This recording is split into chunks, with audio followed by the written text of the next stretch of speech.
Calendar ஒவ்வொரு நாளும் நாம பார்க்கிற ஒரு பொருள். வீட்ல இருக்கிற இந்த ஒரு கேலண்டருக்கு நினைவுகளும் சரி வரலாறும் சரி நிறைய இருக்கு. புது வருஷம் பிறக்கிறதுக்கு முன்னாடியே அந்த வருஷம் நமக்கு தர்ற ஒரு கிஃப்ட் தான் இந்த கேலண்டர். அதுலயும் நமக்கு பிடிச்ச சாமியோ தலைவரோட போட்டோவோ இருந்துட்டா போதும், அதுல இருக்கிற சந்தோஷமே தனிதான். இன்னைக்கு இருக்கிற தலைமுறைக்கு தெரியுமான்னு தெரியல, இதுக்கு முன்னாடி தலைமுறை வரைக்கும் பரீட்சை எழுத கொண்டு போற அட்டையே இந்த கேலண்டர் அட்டை தான். பரீட்சை அட்டையை எடுத்துட்டு போறவங்களை விட இந்த கேலண்டர் அட்டையை எடுத்துட்டு போய் எக்ஸாம் எழுதுனவங்க தான் நிறைய பேர் இருப்பாங்க. அதுலயும் நிறைய பேருக்கு ராசியான கேலண்டர் அட்டை இருந்திருக்கு. இந்த கேலண்டர் அட்டையில நான் எக்ஸாம் எழுதுனா கண்டிப்பா பாஸ் ஆவேன், எனக்கு தெரிஞ்ச எல்லா கொஸ்டினும் வரும், கண்டிப்பா நல்ல மார்க் எடுப்பன்ற ஒரு நம்பிக்கையும் அப்ப நம்ம கிட்ட இருந்துச்சு. அந்த கேலண்டர் அட்டைகளை எடுத்துட்டு போன எல்லாருக்கும் கண்டிப்பா அப்படி ஒரு நினைவுகள் இருக்கும். ஏன் இந்த வீடியோ பாக்குற நீங்க கூட அந்த மாதிரியான விஷயங்களை பண்ணிருப்பீங்க. ஒரு கேலண்டர் வீட்டுக்கு வந்ததும் அந்த வருஷத்துல எத்தனை லீவ் இருக்கு, முக்கியமான பண்டிகைகள் எந்த கிழமையில வருது, அதையெல்லாம் பார்த்த தலைமுறை கண்டிப்பா நம்மளாதான் இருப்போம். ஒரு கேலண்டர் அட்டையில சாமி படம் போட்டிருந்தா அது பூஜை அறைக்கு பக்கத்துல வைப்போம். பணம் நகன்னு போட்டோ இருந்தா அதை பீரோக்கு பக்கத்துல வைப்போம். தலைவர்களுடைய படம்னா ஹால்லையும், நமக்கு பிடிச்ச சினிமா ஸ்டாருடைய போட்டோ வந்துருச்சுன்னா அதை நம்ம ரூம்ல வச்சு அழகு பார்த்த தலைமுறை நம்ம தலைமுறை. கிரிக்கெட் விளையாட பேட் இல்லைனா கூட கவலைப்படாம கேலண்டர் அட்டையை பிடிச்சு மடக்கி மடக்கி 6-4ன்னு அடிச்சு விளையாண்ட பெருமையான நினைவுகள் இந்த கேலண்டருக்கு இருக்கு.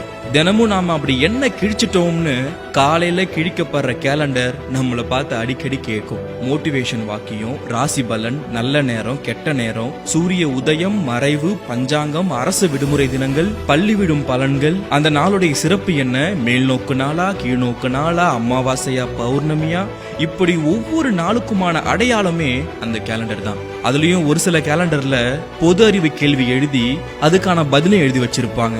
அதை நாம படிச்சு ஸ்கூலுக்கு போய் கெத்தா சொல்லும் போது ஒரு ஃபீல் இருக்கும் பாருங்க, அதெல்லாம் ஃபீல் பண்ணவங்களுக்கு தான் தெரியும். சுவாரஸ்யம் கொண்ட எந்த ஒரு பொருளும் அந்த பொருள் உருவானதிலுமே ஒரு சுவாரஸ்யத்தை ஒளிச்சு வச்சிருக்கும். சுவாரஸ்யமான வரலாறு இருக்கிற இந்த கேலண்டர் நம்ம கிட்ட உருவாகி வர்றதுலயுமே ஒரு சுவாரஸ்யம் இருக்கு, ஒரு வரலாறு இருக்கு. கேலண்டர் உருவாக்கத்துல முதல்ல பண்றது அந்த கேலண்டர் அட்டையை தான். முதல்ல அந்த கேலண்டர்ல என்ன படம் ஒட்டணுமோ அதை பிரிண்ட் எடுப்பாங்க. பிரிண்ட் எடுக்கப்பட்ட அந்த படங்களை ஒவ்வொரு அட்டையிலையும் ஒட்டுவாங்க. அட்டையில பச ஒட்டப்பட்டு ஒரு பக்கம் படமும் இன்னொரு பக்கம் பஞ்சாங்கத்தையும் ஒட்டுவாங்க. ஒட்டப்பட்ட அட்டைகளுக்கு ஹைலைட் அப்படின்ற ஒரு ஓட்டையிடும் பணியும் நடக்கும். இந்த ஓட்டையிடும் பணி முடிஞ்சதுக்கு அப்புறம் கேலண்டர் அட்டை முழுசா ரெடியா இருக்கும். அடுத்ததா கேக் அப்படின்ற தினசரி நாட்களை பேப்பர் பிரிண்ட் செஞ்சு அதை முறையா கட் பண்ணி அதை ஒவ்வொரு கேலண்டர் அட்டையிலையும் ஆணியை வச்சு அடிப்பாங்க, இல்ல கம்பி போட்டு முறுக்குவாங்க, இல்ல பிரத்யேகமான ஒரு முறையை பயன்படுத்தி அதுல ஒட்டி வைப்பாங்க. நம்ம தமிழ்நாட்டுல மிகப்பெரிய அளவுல கேலண்டர் உற்பத்தி சிவகாசியில தான் இருக்கு. வருஷம் ஃபுல்லா நமக்கு தேவைப்படுற இந்த கேலண்டருடைய முக்கியத்துவம் வருஷ கடைசியில தான் நமக்கு தெரியும். அதுக்காக உழைக்கிறவங்கள கூட வருஷ கடைசியில தான் கவனிப்பாங்க.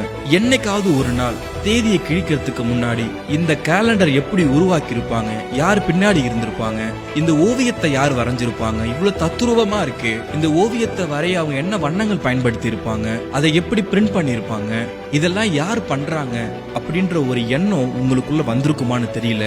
கண்டிப்பா இந்த வீடியோ பாக்குற இந்த நிமிஷம் உங்களுக்கு வந்திருக்குன்னா கவலையே படாதீங்க, இதெல்லாம் யார் பண்றாங்கன்றதையும் நாங்க சொல்றோம்.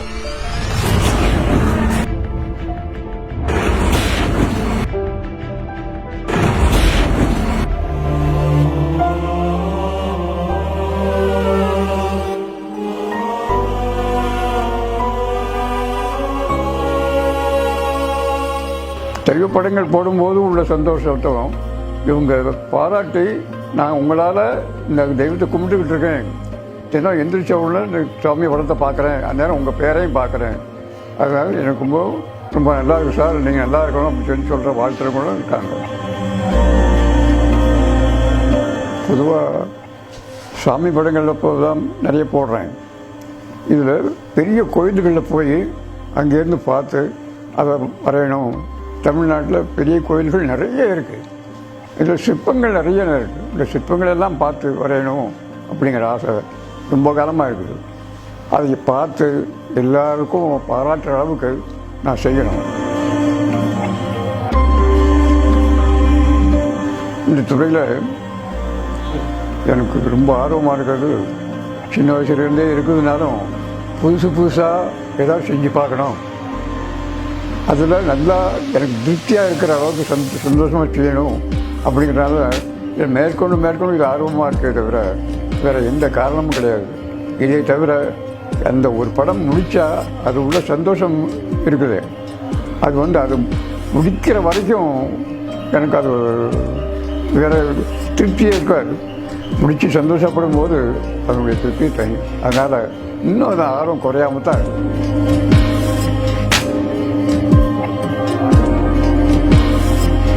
எனக்கு சின்ன பிறந்தப்போவே எங்கள் அப்பா மூலமாக இந்த ஓவியக்கலையில் ஆரம்பத்திலேருந்தே எனக்கு ஆர்வம். சின்ன பையனாக இருக்கும்போது 2ஆம் கிளாஸ் 1ஆம் கிளாஸ் படிக்கும்போது இந்த படம் வரைகிறதுல எனக்கு ரொம்ப ஆர்வம். அதோட எங்கள் அப்பா இதுக்கான என்ன எக்யூப்மெண்ட்ஸும் வாங்கி கொடுப்பாங்க. ஸ்கூலில் படிக்கும் போது அதை வாங்கி கொடுத்து பாட்டு போட சொல்லுவாங்க, அவங்க ரசிப்பாங்க. அதனால் இதில் ரொம்ப இன்ட்ரெஸ்ட் வராது.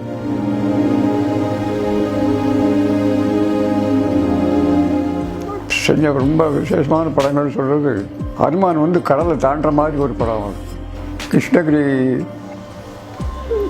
ஜெயின் மடத்துக்காக போட்ட பத்மாவதி படம், அக்ஷரதேவி ஒரு 51 படம், இதெல்லாம் ரொம்ப எனக்கு பிரியமான படங்கள். திருச்செந்தூரில் சுவாமி முன்னால் உட்காந்து படங்கள் பார்த்து போட்ட படங்கள், இதெல்லாம் எனக்கு ரொம்ப பிரியமான படங்கள். ஓவியனுக்கு மட்டும் இல்லை, யாருக்குமே அங்கீகாரங்கிறது பப்ளிக்கில் பொதுவாக எல்லோருமே பாராட்டுறதும் ஒன்று. அதை விட நம்ம போடுற படங்கள் அவங்களுக்கு பயன்படணும். அன்றாடம் தினமும் வச்சு பூஜை பண்ணி அதை கும்பிடுறாங்க அப்படின்னு சொல்லும்போது அது ஒரு பெரிய ஒரு அங்கீகாரம்.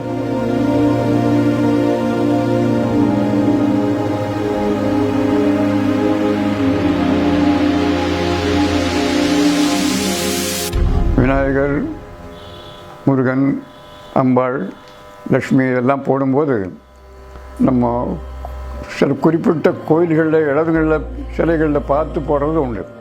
நமக்கு வந்தது நல்லா இருக்குது அப்படின்னு சொன்னாங்கன்னா அது நம்முடைய லக்கு. அதனால் நம்ம நினச்சி போடுறது அது எவ்வளோ நல்லா வரணும்னு சொல்லிட்டு நினைக்கிறோமோ அந்த அளவுக்கு நல்லா வரும். அதனுடைய தெய்வ கலையாக இருக்குது சார் அப்படின்னு சொல்லி பார்க்குறவங்க சொல்கிறாங்க. சொல்லும்போது நம்ம அப்படி நினச்சி இன்னும் போடுறோம் என்னமோ அது வர்றது அந்த அளவுக்கு வரும்.